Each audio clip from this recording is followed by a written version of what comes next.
It's very easy for you to get discouraged about your vision and not choose yourself to learn and become an expert. But if you remember the personality of abundance, and you have to become that person, and remember the qualities and characteristics, that person is grateful. That person is persistent and determined. They maintain that vision in spite of their environment, what's happening in their life. They thrive in the discomfort, and they love challenges.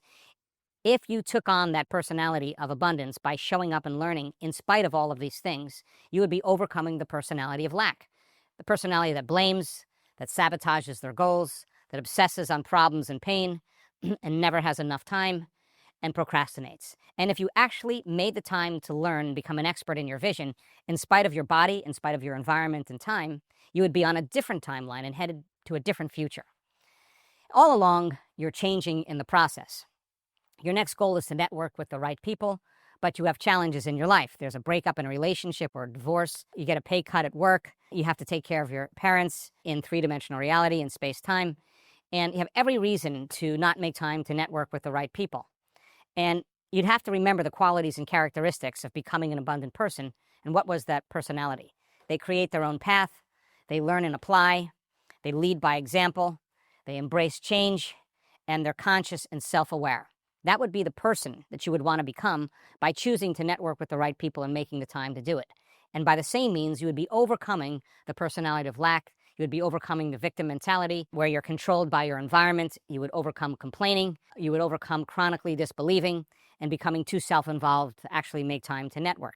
And if you made the time to do it, and you actually got your behaviors to match your intentions, and you arrived at that goal, and you were able to do it consistently, you would be on a different timeline, no longer in the timeline of lack, in that personal reality of lack. Now you're a different personality, and you're moving into a different personal reality. Now, the next goal would to create opportunities. Not create abundance, but create the opportunities for abundance. Okay, but you may have a big client that leaves, and you may get audited by the IRS. Every reason to give up on the opportunities and your vision of abundance. But remember, the personality of abundance is someone that you have to become. That means you would have to overcome loss. You would have to be humble. You have to be able to adapt to the challenges, conditions in your life. You'd have to take some risks and master the risks and manage your time and attention. That's what a personality of abundance does. And in order for you to do that, then, you would have to overcome the personality of lack. That means you'd have to get beyond your fear of loss, argue against possibilities and for limitations, to be uninspired, and have your attention on the worst case scenario. And if you get your behaviors to match your intentions and you begin to create more opportunities in spite of what's going on in your life, then you would be on a different timeline, a different personality, and a different personal reality.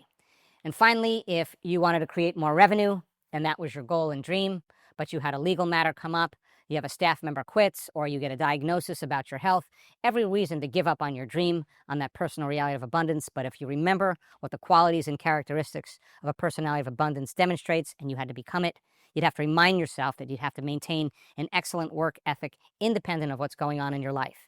You'd have to think independently. You'd have to be self-confident.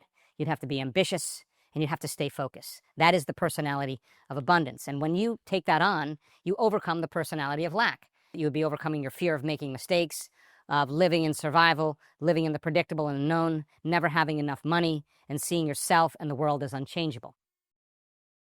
So your homework for lesson 4 is about combining your clear intention with elevated emotions. Remember that you wrote down a symbol that represented your intention. But that symbol is sterile without you combining it with the energy or the emotion to keep you inspired, keep you excited about that future. So you have a vision, you have a thought, you have an intention, and that vision, thought, or intention is represented by the symbol that you create. And you associate that symbol with that personal definition of yours of abundance. Now, you have to combine that clear intention with the elevated emotion, the feeling, the energy that's going to drive you, and that emotion is excitement.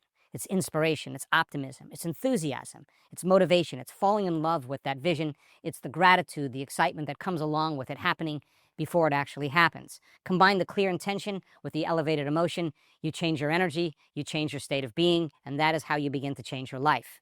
So your homework then for lesson 4 is reviewing your mission or your purpose. Now here's an example. Your purpose, remember, is ongoing. It's a selfless mission. It's something that drives you that's bigger than you. The example, of course, would be, my mission is to create cultural change in businesses and different types of organizations around the world. That could be your mission or your purpose. What I'm going to ask you to do, though, is I'm going to ask you to abbreviate that and give it a shorter definition. Create cultural change in businesses and organizations.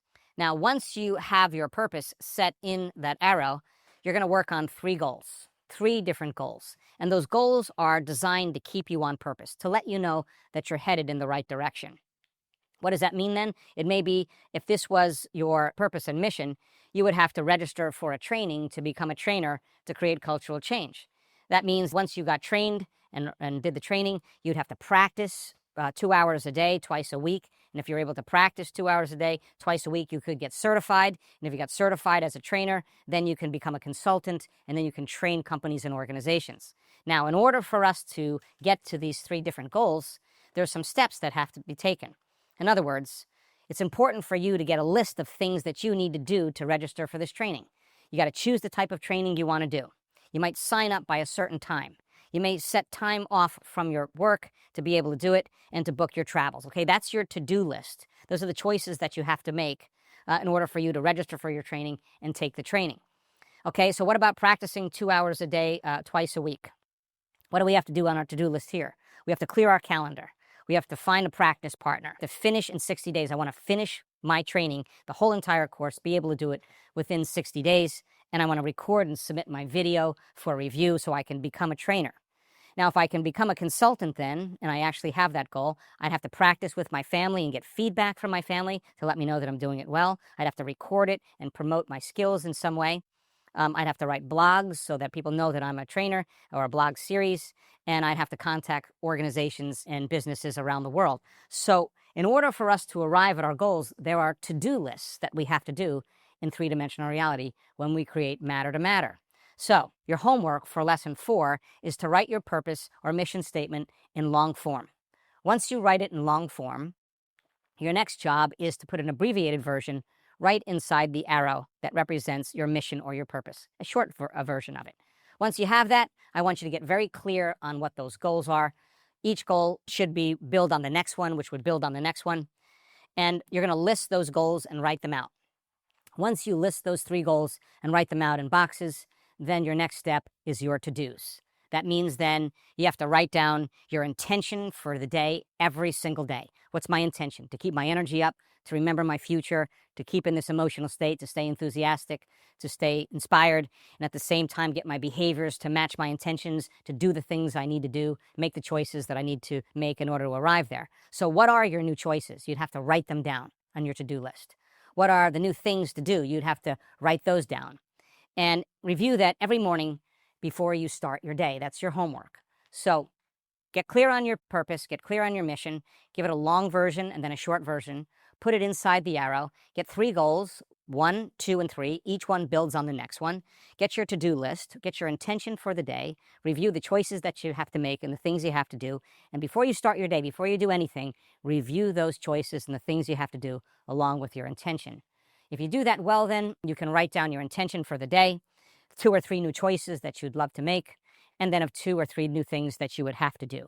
Write them down and then execute in your day so that you get closer towards your goal.